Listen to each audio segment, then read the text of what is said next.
She had absolutely no fear, or more accurately, no time for fear. For instance, as she completed her record-setting run at Bonneville, her jet-powered dragster got airborne, okay? Now that's not optimal at any time, let alone at 300 miles per hour. Can you imagine? But she managed to get the car down, under control, and bring it home intact with the record. Yeah, unbelievable. When asked if she was scared, she said, "I was too busy."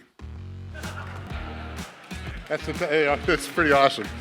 Instead of asking where you were that day, how about we ask, how does Ayrton inspire you to be the best version of yourself and to transform your life and the lives of others to those around you?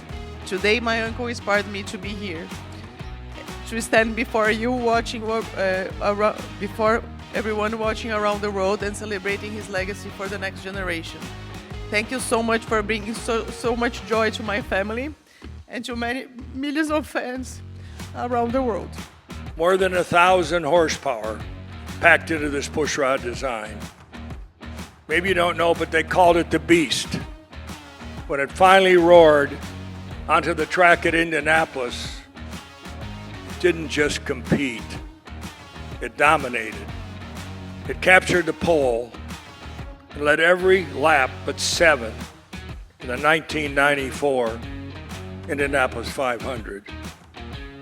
The entire racing world saw what happens when technical brilliance meets visionary leadership. That story is just about a single engine. It's about understanding capabilities, embracing innovation, and pushing those capabilities to outthink the competition. That's Dieter.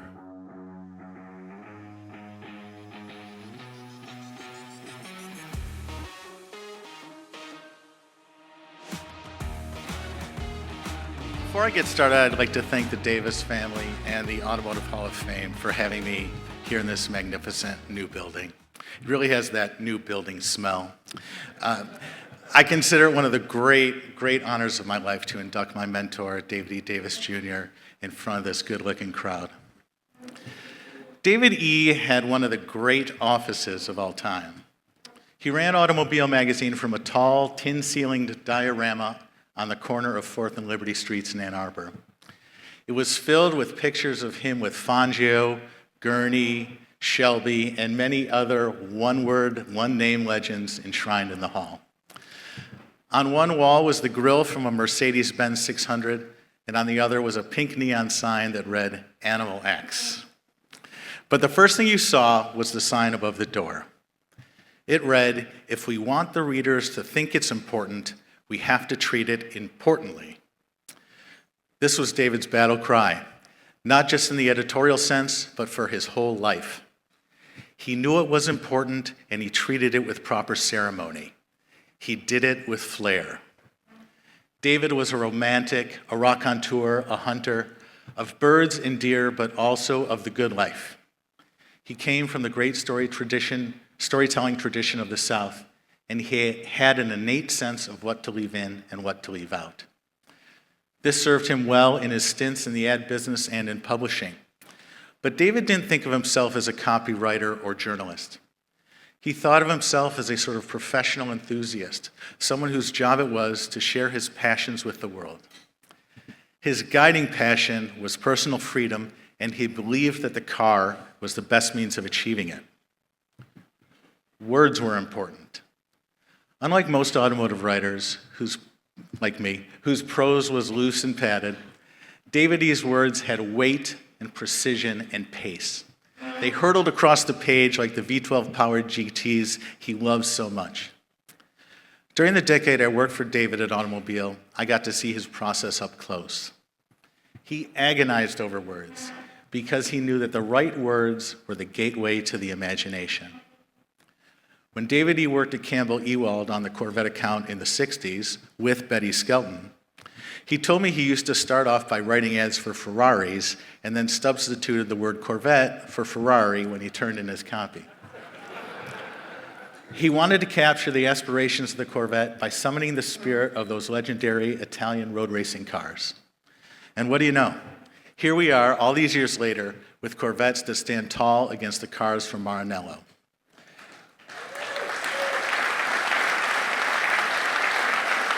Now, David E. did not engineer the cars that got GM there, let me be clear, but his words helped to set the path. And at Car and Driver, David E. conjured more brand-defining imagery, this time for BMW. Here's David on the German two-door he made famous from his classic story, Turn Your Hymnals to 2002.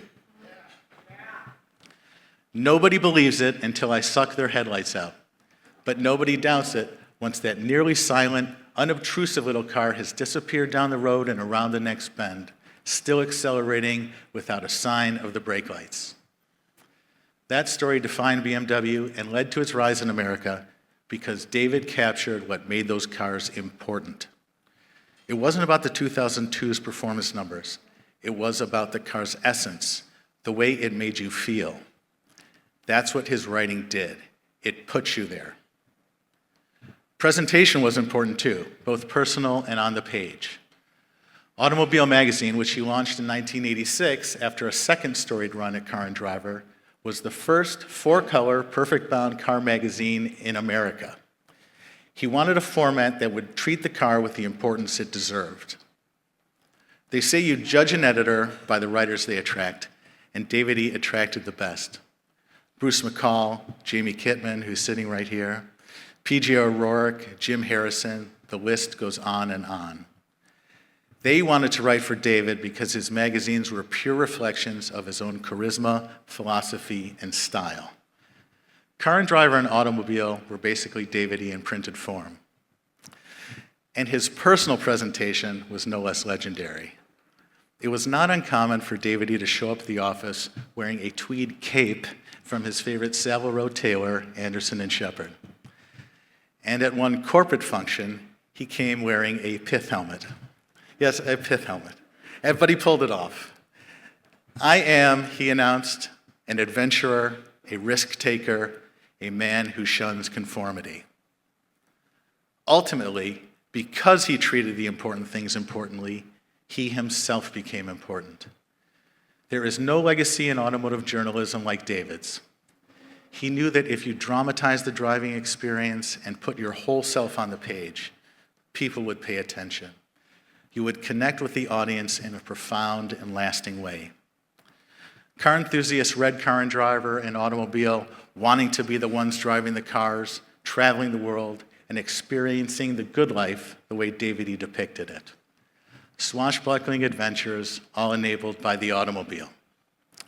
In doing so, he inspired many of us car enthusiasts to become car journalists.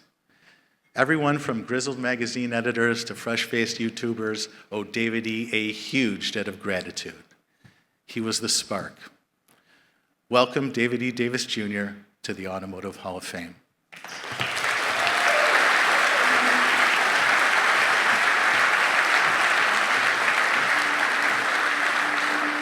Wow, what a video and what a tribute. I'm honored, number one, and I'm going to enjoy this because I saw Roger Penske here today, and this is probably going to be the first time that I can actually start and finish before Roger Penske. So it's a pretty good feeling here tonight. But it's an honor and a privilege tonight to help induct Betty Skelton into the Hall of Fame.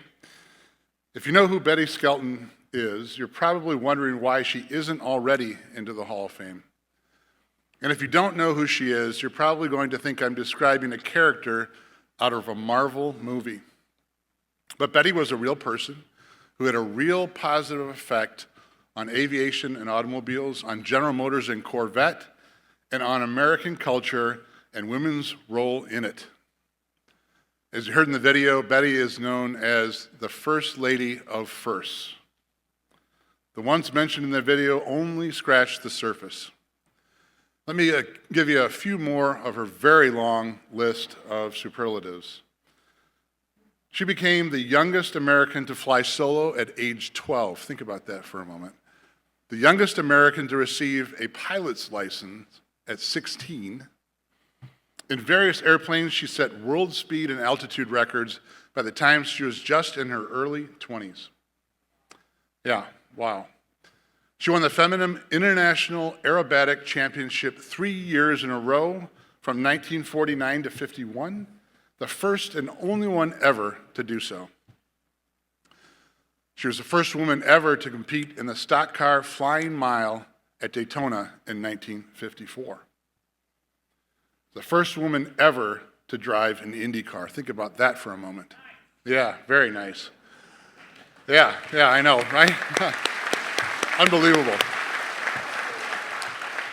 At Daytona Speed Week in 1956, she set 9 sports car records for speed and acceleration in a Corvette, along with Zora Arkus Duntov and John Fitch.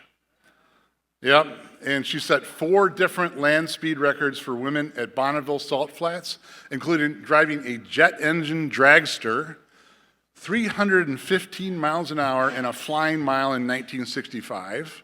Yep, where she averaged 277 miles an hour in a 2-way run. You have to do that both ways there. Also a record. It wasn't just that Betty did all these things, it was how she did them. She had absolutely no fear, or more accurately, no time for fear. For instance, as she completed her record-setting run at Bonneville, her jet-powered dragster got airborne. Okay? Now that's not optimal at any time, let alone at 300 miles per hour. Can you imagine? But she managed to get the car down under control and bring it home intact with the record. Yeah, unbelievable. When asked if she was scared, she said, "I was too busy." That's pretty awesome. Another time, early in her flying career, she was performing a stunt called, get this, the inverted ribbon cut, okay? Where you fly upside down, very low, and cut a handheld ribbon with your wing or your wheels, okay? At just a few feet off the ground, the plane's engine cut out. Somehow Betty managed to snap the aircraft right side up just before her wheels touched the ground. Today, her plane, affectionately known as Little Stinker, isn't that awesome too?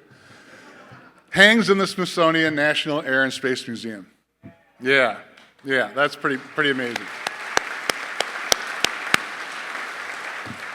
So speaking of space, it was a place she always wanted to go.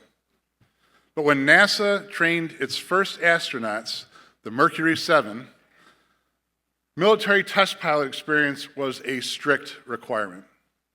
Betty knew this, and yet when Look magazine, remember Look magazine, pitched a story that would put Betty through the rigorous NASA testing and training program, she went along with it for the experience. Now she passed all the tests with flying colors, and when the new issue of Look came out on February 2nd, 1960, there was Betty on the cover in full astronaut gear. She was known as Mercury 7.5. Yeah, that's amazing. But beyond being a fearless and highly skilled speed addict, Betty was also blessed with an innate understanding of how to project and market herself, and you saw a little bit of it in the video. She was a great communicator, a talented writer for multiple magazines, did a radio show, and appeared on many TV shows, including The Dinah Shore Show. She was also the face of Corvette and Chevrolet. She worked as a Corvette test driver and was closely involved in the car's development. Zora and his engineering team took her input as the expert advice it was. Now, Betty also worked at Campbell Ewald, Chevy's longtime advertising agency, where she became the first female vice president at a major ad agency, truly breaking the glass ceiling. In fact, when she returned to work after her NASA training, it was Betty's great idea for Chevy to put all of the Mercury astronauts into new Corvettes. Remember those pictures? They were truly inspiring for our country, for Corvette, and for Chevrolet. She helped develop and frame the brand's messages and organized and led many driving events around the world year after year, all while opening doors for women along the way. In fact, in the mid-60s, she once wrote an essay called "Advantages and disadvantages of women working with men in business.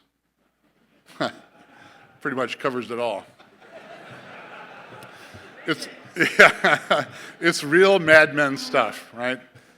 Now, she included in this, another advertising vice president confided to me that no ambitious man will ever be able to stand the idea of working for a woman.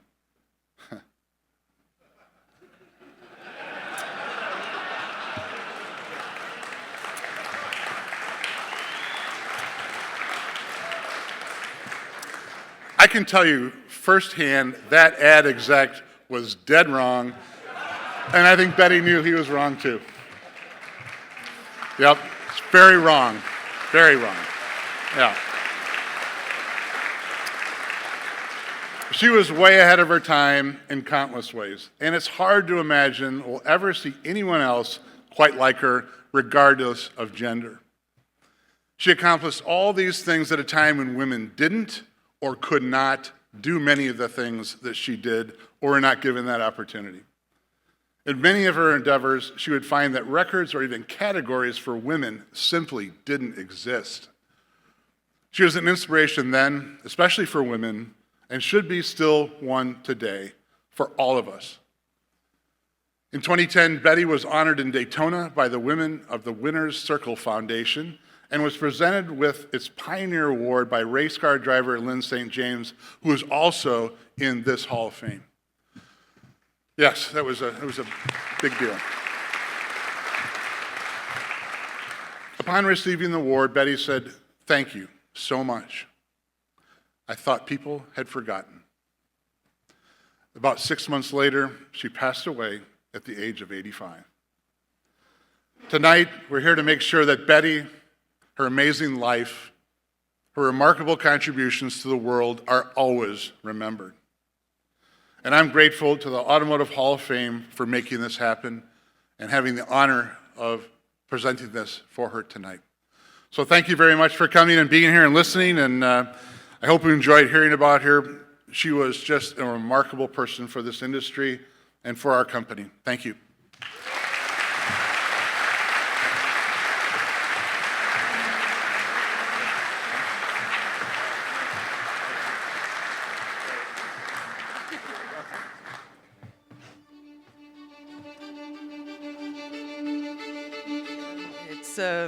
It's a pleasure to be here. We as a family and myself being here is an honor, a real honor.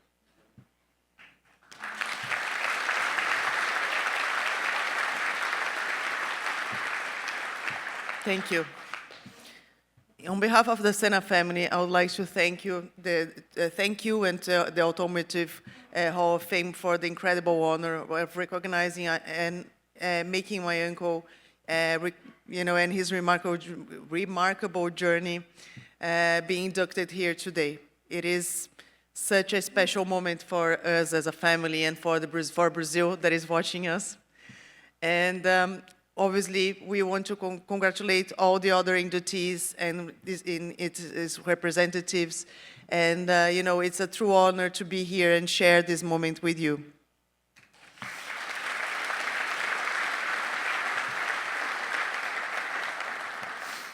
Ayrton's induction comes at a really interesting time because Formula One is becoming such an important event here for the US.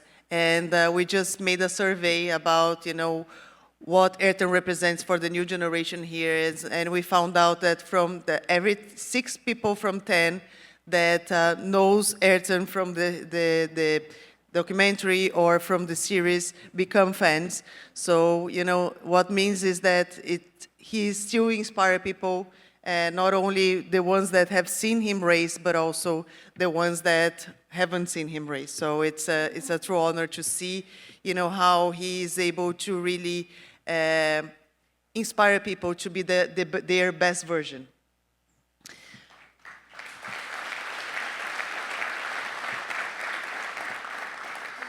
Senna was much more than just a racing champion. He embodied passion, excellence, and the powerful human drive to never give up, no matter how hard things get. For us Brazilians, he's a national hero. He represented a source of pride and hope for all the entire country. On race days, it felt like we were racing with him in the car. He became a symbol of hope that it was possible to win despite the economical and the political difficulties that we had our country facing at the time. We are also deeply proud to know that Senna is admired beyond Brazil, from Japan to Middle East, from Latin America to Europe. There are millions of fans who know his history and find inspiration in his life. It's not uncommon to hear current Formula One drivers say that Ayrton is their greatest reference and source of inspiration. The sport itself continues to celebrate his immense legacy. It is undeniable that Ayrton left a unique contribution to the sport. He played an active role in pushing better safety conditions for the drivers, and of course, on the track, he delivered unforgettable races through lessons of courage, determination, and racing mastery. Who could forget his iconic wins in Monaco? Or the moment that we saw in the video when he rescued Eric Comas when he passed away during a crash in Belgium. However, as we used to say, his achievements were only possible because he had an incredible team working hard to provide him with the best car. And I'd like to take this moment to say thanks to some of the people that were part of this journey and are here tonight. McLaren and Honda, that are represented by Dr. David Salters, John Aikida, and Toyoharu Tanube, who was Ayrton's race engineer.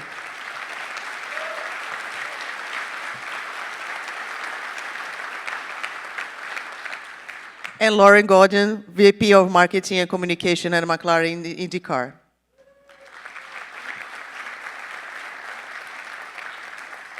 Your contribution has been fundamental through Ayrton's career, and we are truly grateful for to be united here with you today to pay this tribute to Ayrton.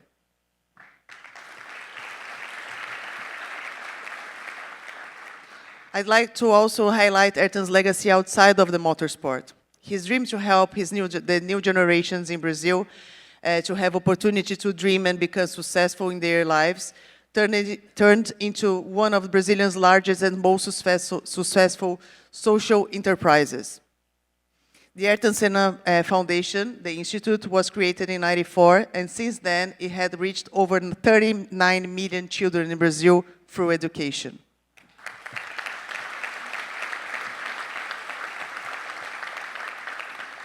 We firmly believe that investing in raising the quality of public education in Brazil means creating opportunities for the millions of children and young people in the vulnerable situations to develop their full potential. And that's what we have been doing for the last 30 years.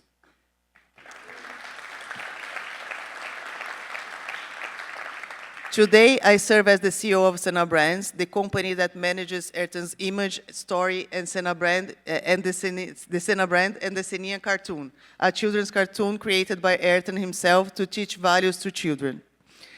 Our mission is to carry Ayrton's legacy forward, to use his life's journey to inspire people to become the best version of themselves and to never give up on their dreams.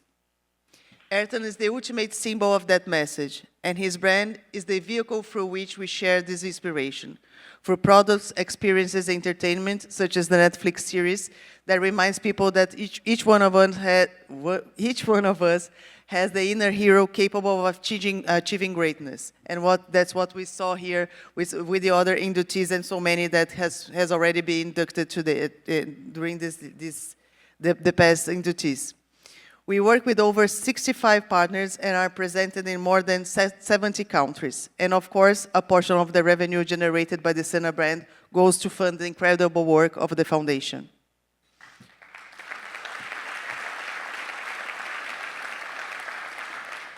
This induction into the Automotive Hall of Fame will surely bring joy to fans all over the world, and reinforces how relevant Senna's legacy remains in today's world. It's very common for people to recall exactly where they were when the accident happened in '94, but tonight I'd like to propose a shift of perspective, and that's when I get emotional. Instead of asking where you were that day, how about we ask, how does Ayrton inspire you to be the best version of yourself and to transform your life and the lives of others to those around you? Today, my uncle inspired me to be here, to stand before you watching, before everyone watching around the world and celebrating his legacy for the next generation. Thank you so much for bringing so much joy to my family and to many millions of fans around the world. Together we can do greatness. Thank you.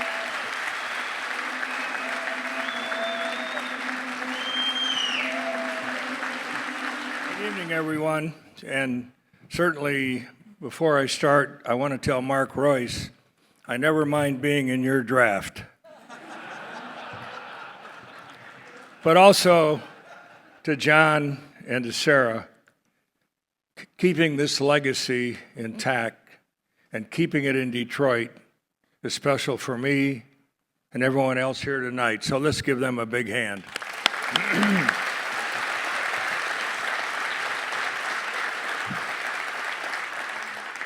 Obviously, it's a pleasure for me to be here tonight and to celebrate the automotive industry and the honor the new Hall of Fame inductees. I'd like to add my congratulations to Betty Skelton, to David E. Davis, to Ayrton Senna for their amazing and remarkable careers and contributions to the automotive industry.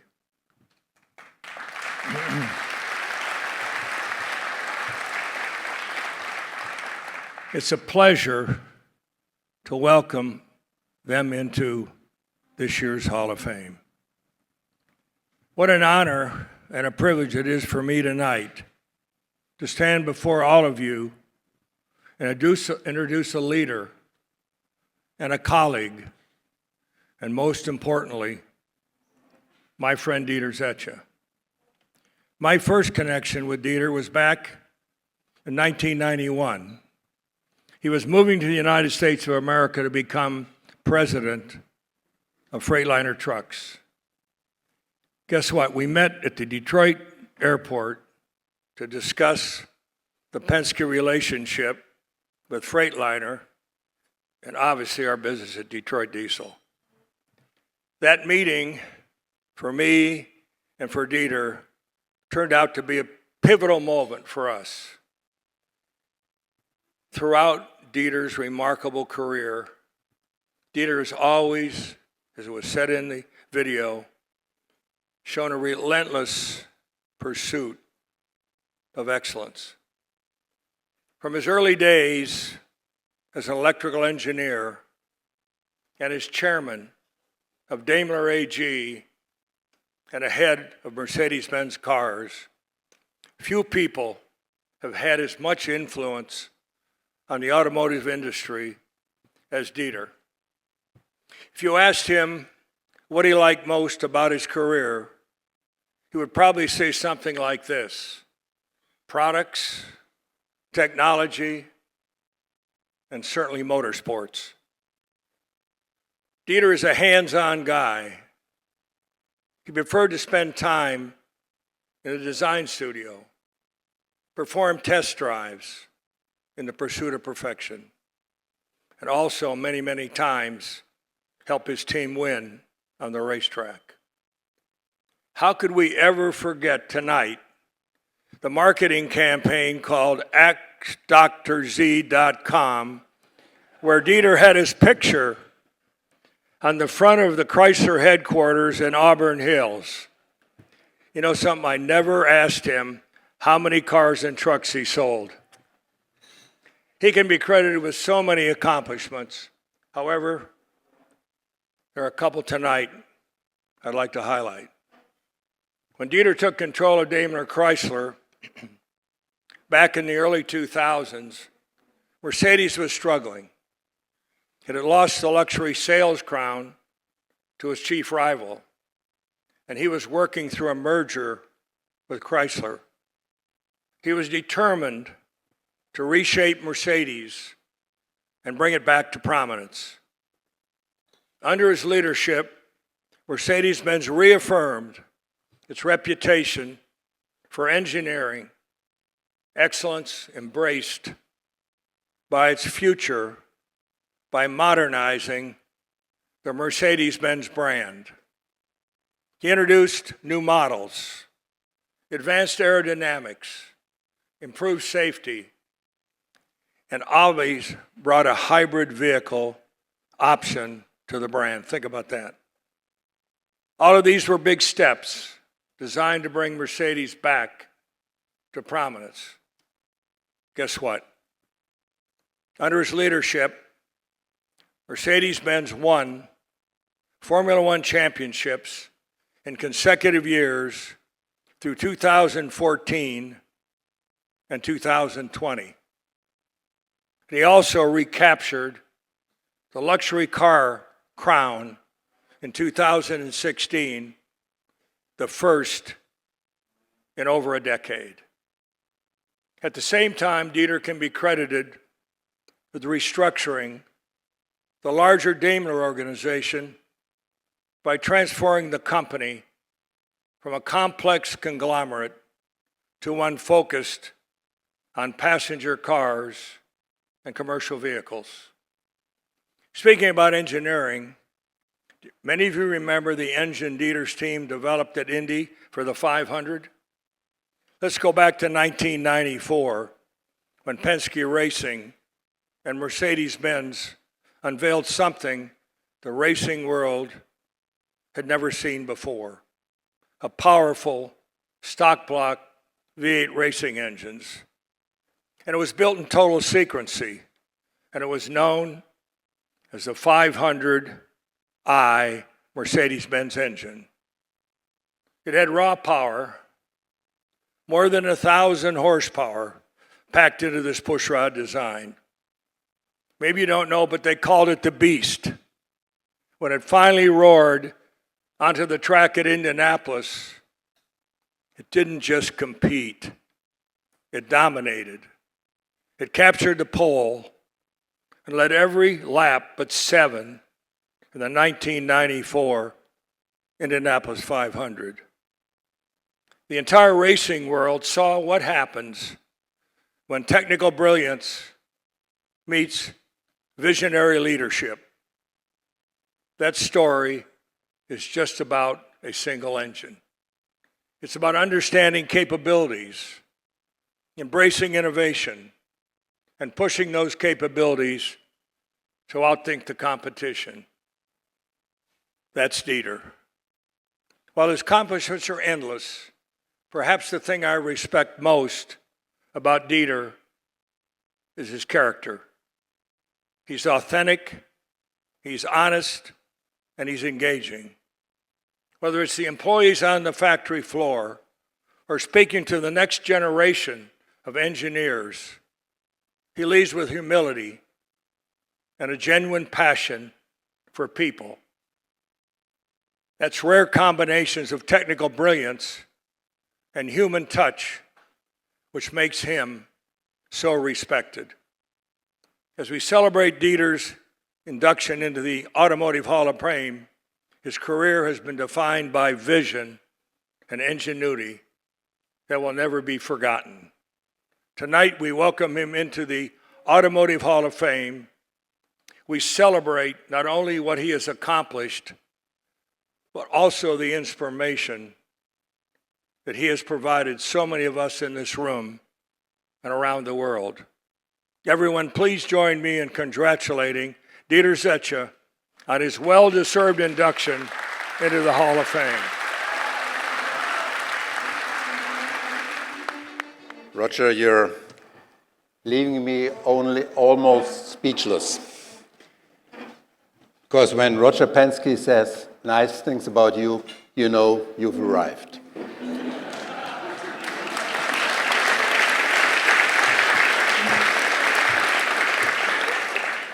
Thanks, Roger, for your very, very nice words.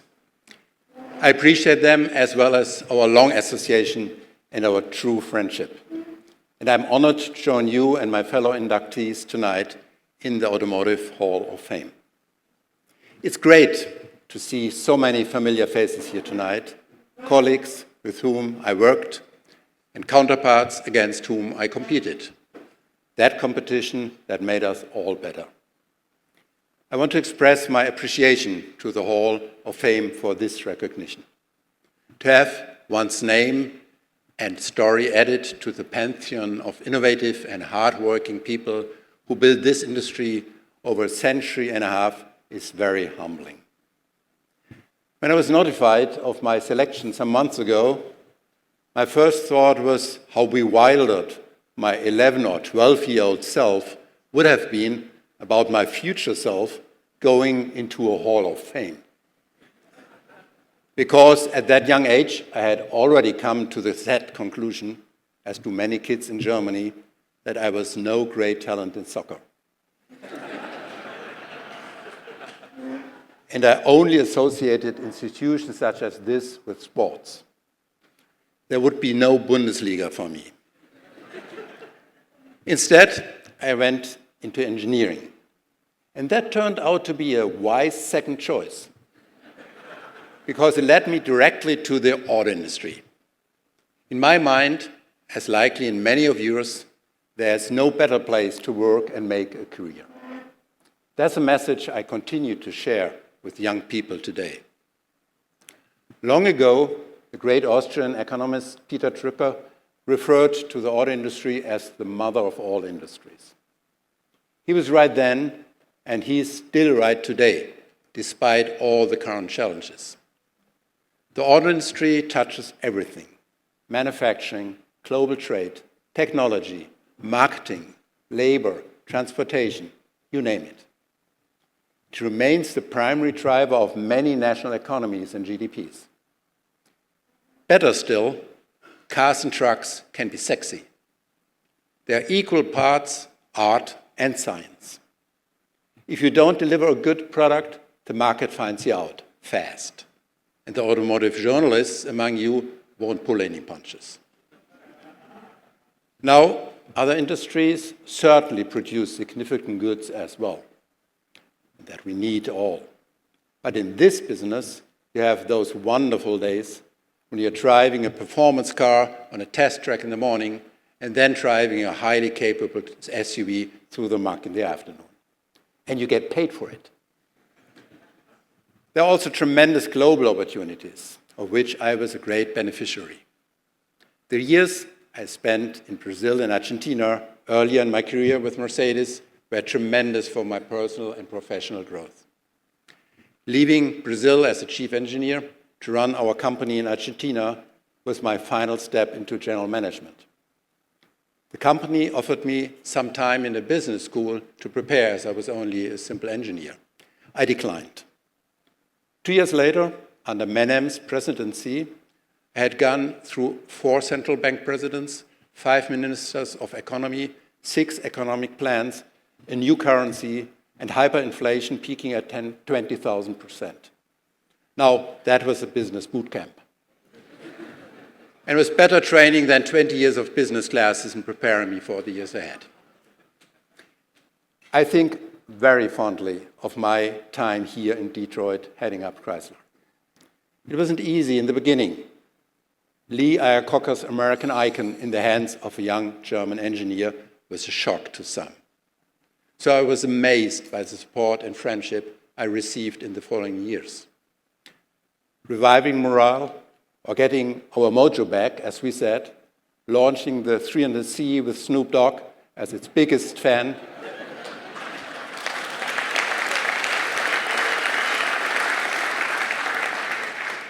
and the Crossfire were all highlights.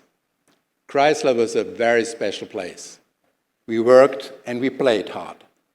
Even our press conferences back then were performance art. Although I was never 100% comfortable being, for example, on stage with dancing girls during a new minivan launch. Working with the Detroit community, the Detroit Economic Club, the United Way, and so many other institutions and local causes was extremely rewarding. The toughest moment in my career came when I had to fly from Stuttgart to Detroit to tell my colleagues and friends that I decided to sell Chrysler. Still, I will forever remain a fan of Motown. In the end, I owe my biggest debt of gratitude to Mercedes, the company that gave me my start. It was the opportunity of a lifetime to lead Daimler and Mercedes for 13 years. Reorganizing and revitalizing that company when I returned to Stuttgart is something of which I'll always be proud.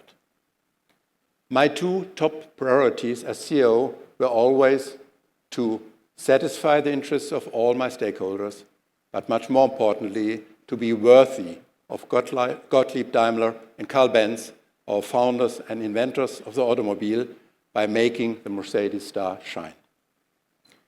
Now, that's not to say everything in my 45-year career was always fun, but nothing worth doing is ever easy, and nothing done easily is ever rewarding. I feel my career was truly rewarding. Closing, I'd really like to thank the countless people I worked and sweated with, argued and laughed with whom I've shared the ups and downs, and of course, my family for always supporting me. In sum, it was one hell of a ride. And it's incredible that ride led me here, to this place, and to sharing this evening with all of you. I'm truly honored.